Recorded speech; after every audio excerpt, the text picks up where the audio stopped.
We're almost there. We're closing in on the end game of the MCU. And now we go back in time again to the 1990s. Specifically, Carol Danvers. Yep, we're finally getting Captain Marvel, who basically the MCU executives are basically saying that this is the most powerful character Marvel ever produced in the MCU. Ooh, and so, yeah, that's going to be interesting where they go with this. But let's see if she can hang with the Infinity Gauntlet. If it's still powerful after it was kind of damaged after the decimation snap. So, yeah, I had seen the trailers and I was questioning the Skrulls' appearance because they look like Piccolo from Dragon Ball Evolution. Yeah, I'm pretty sure one of my friends is going to be pissed off at that. If he sees this movie, he's probably going to get pissed off at seeing Skrulls looking like Piccolo from Dragon Ball Evolution. And we all know how that movie was. So, yeah. A lot of people were heading into this, how this was going into a kind of controversial route with how Brie Larson was advocating for what wanted a more diverse press tour screening and whatnot, and that led to a whole bunch of arguments.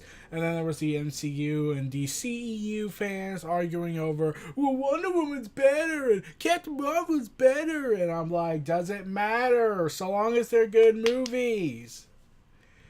But yeah, hold on, let me readjust this camera. Alpha Club. So yeah, Captain Marvel is taking place in the 90s. And there was one missed joke they could have went with. They could have had security going ahead after she crashed into that building at Blockbuster where they say, oh, that's bad. Don't worry. We'll have plenty more Blockbusters around. Not like they're going to go anywhere. Because let's be real, considering how Blockbuster's been right now in recent years, and how there's reportedly only one store remaining, which is basically the entire company, that's saying something. So the backstory about Captain Marvel is basically how the Kree and the Skrulls have been at war for God knows how long, and the Kree's almost victorious, and the Skrulls have been numbered down significantly. And yeah, I was thinking like the Skrulls were going to be these big villains, like there's going to be this leader who's going to rebuild everything. But then I read the comics, I know that the Kree-Skrull have gone to war like how many times? Like when Thanos snapped his fingers in the Infinity Gauntlet event, they said it was clearly the Kree. No, it was clearly the Skrulls that did this. To war! Leading to a pointless conflict that was ultimately reversed within a day. Yeah, and considering how I didn't think what would become of the Skrulls in this movie, I was thinking like, oh, so the Skrulls are going to be like basically the villains, and the Kree are also going to be seen as the villains, and the human race is the good guys. But yeah, they don't really do that. They have the Kree pointed as the villains, and the Skrulls are actually the good guys as the people, as they just want a home. Also, we get the return of certain characters, such as Ronan the Accuser, Phil Coulson, before he was stabbed to death and resurrected for the Agents of S.H.I.E.L.D. series. We got those two back, and Samuel L. Jackson's back before he got his eye patch and a damaged eye for reasons that was bullshit, in my opinion. But yeah, here's the thing. There was this Skrull that looked like to be the leader of the group, of the species. He was funny, he was humorous, he was trying his damnedest and smiling constantly and not taking the situation as seriously as he probably should have at times. And yet he's not the villain of the story, and instead is the Kree led by what's-his-face. Yeah, and I've heard some people go ahead and make comparisons with, like, look, I get Captain Marvel is not Wonder Woman, I get that, but why is everyone so obsessed in comparing her to Wonder Woman? Like, it really shouldn't matter. Like, they're two completely different characters. Like, it would be kind of awesome if they fought each other, which, come on, DC and Marvel, you know that's true. But to say, oh, well, we can't do that. And she doesn't go through the Miss Marvel phase like she does in the comics. Instead, that's going to go to, reportedly, the Marvel Studio executives have decided it's time to do a Miss Marvel movie. Kamala Khan. And I was thinking, like, okay, how are you going to tell that story, though? Because you're missing some key components from what I've read in the comics. One, Miss Marvel, aka Kamala Khan, is only becoming Miss Marvel because of the Terrigen Mist from the Inhumans of the events of Infinity comic, and hijinks ensues after that. The Inhumans look to be retconned out of existence after the failure that was the Inhumans show, led by the guy who wrote who was the showrunner for the first season of Iron Fist, and we all know how that worked out. But yeah, there was a lot of elements in this movie, like, they had to set certain things up in order to prepare for the eventual Avengers stuff. And yeah, some people got confused with the timelines. Like, wait, where was she during the events of the Avengers or Age of Ultron or really anything, really? And like, okay, I could probably guess that maybe not Age of Ultron because it was not a galactic spanning threat or an entire universe. Avengers 1, however, I am questioning why Nick Fury never contacted her. And this movie does not give that answer. It does not give an answer as to why he never contacted her. Like, yeah, she was busy. Like, she had said at the end of the movie she was basically going to commit mass genocide against the Kree. Our heroes, everybody. But, yeah. But yeah, Carol Danvers' character, yeah, I could, like, you understood a bit of her issues. Like, she doesn't remember who she is, she has no recollection, she realizes that her life as Verse has been a lie, and, yeah. As she's embedded with this, and instead of having Kree human powers to the extent that was displayed in the comics, she is instead with a special light speed engine thingamajiggy of super science technology of technological babbleism is infused within and gives her all these powers.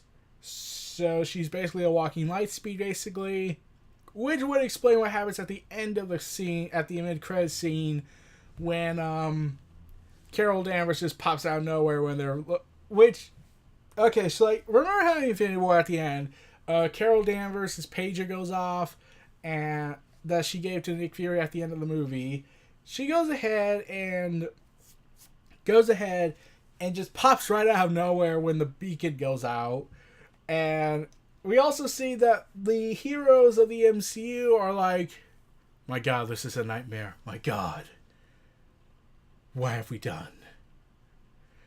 And yeah, there are millions and millions of people disappearing left and right, so that's not looking good. And Captain America still hasn't shaved his beard, so we'll see a little bit of that probably in Endgame until he shaves it off. But yeah,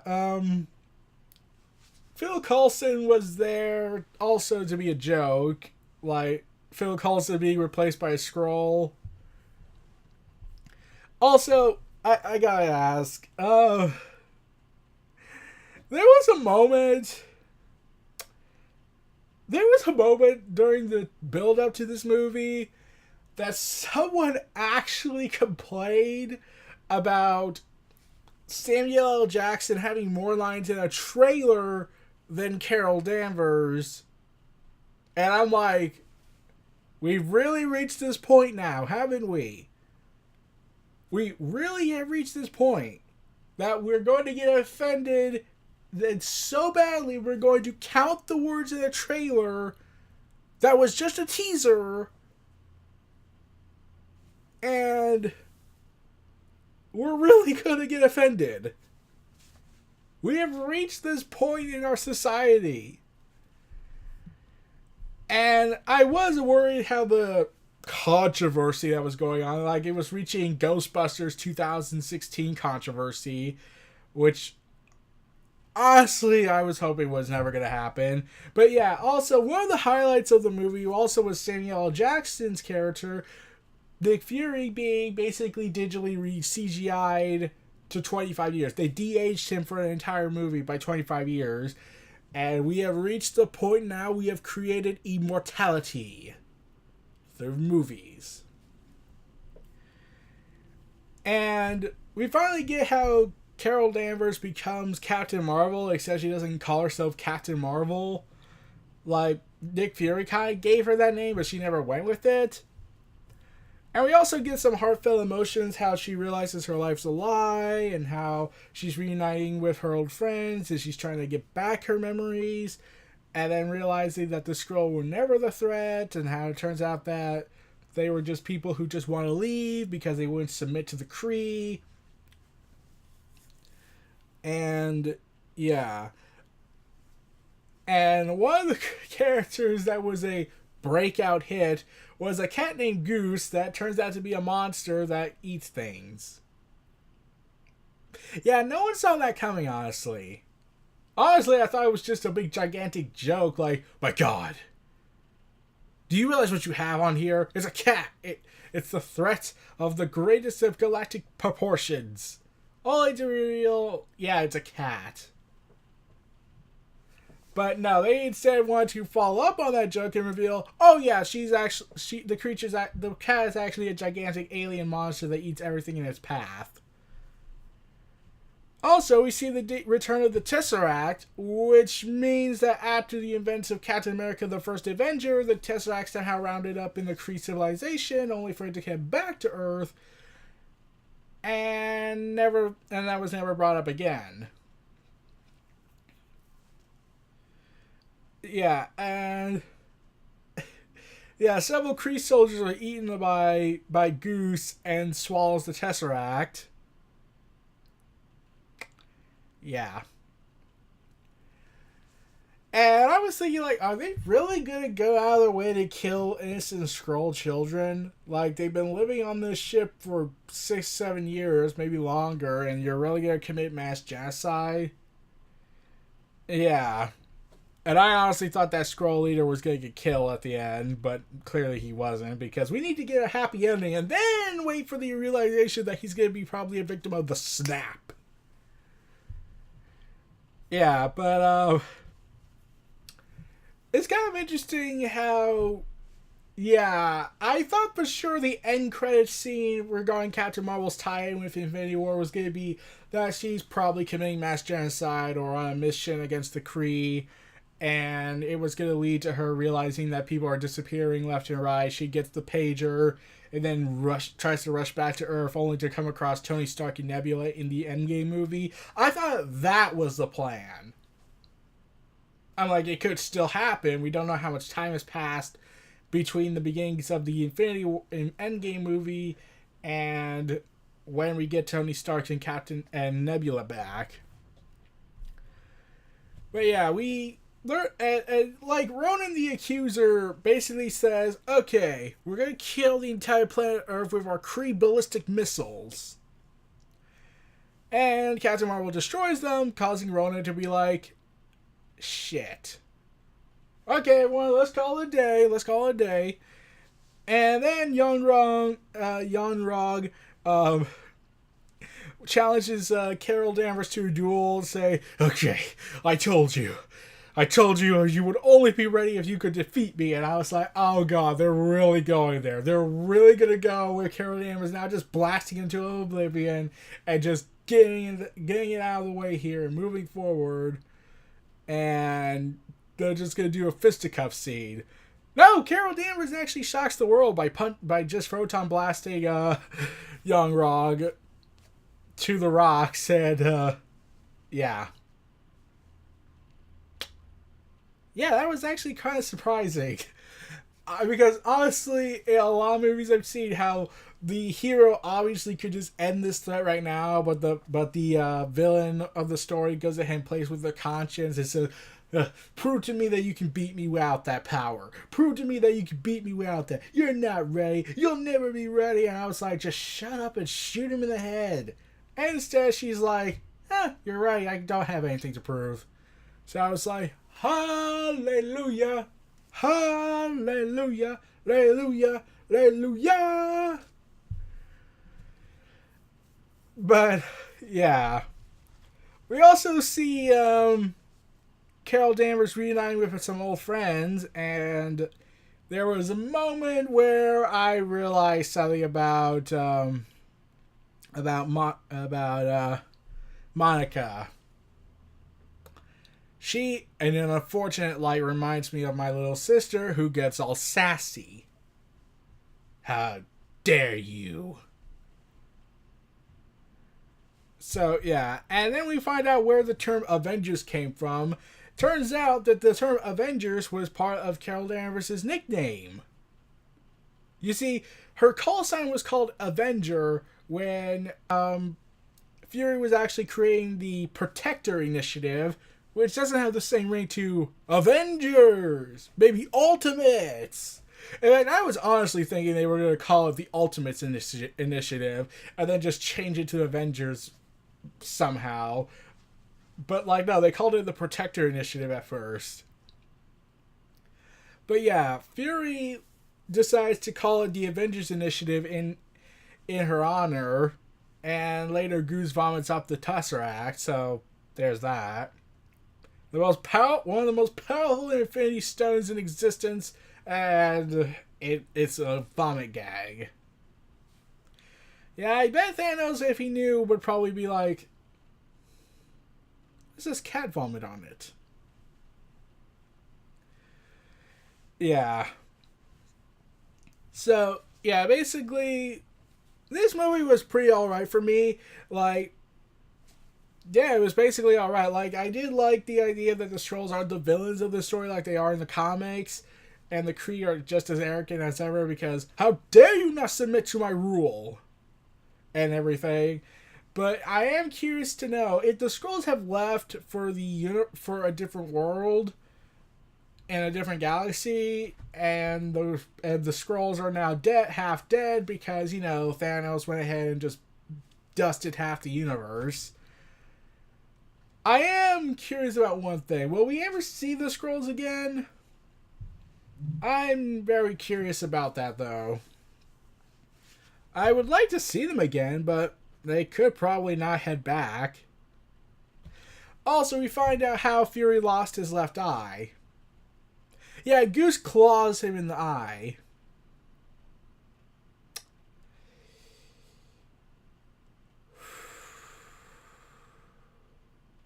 I was honestly expecting something better than that. Like, and instead Nick Fury has to lie in his report that, did you really get shot in the eye and whatnot, protecting the Tesseract? And I'm just thinking, like, wow, you're lying under oath. You're really lying to your own government. Yeah, and also S.H.I.E.L.D.'s record continues of, well, let's see, we've been infiltrated by aliens who could disguise themselves as anybody, and we've been infiltrated by Hydra the whole time. Yeah, S.H.I.E.L.D. kind of sucks, doesn't it?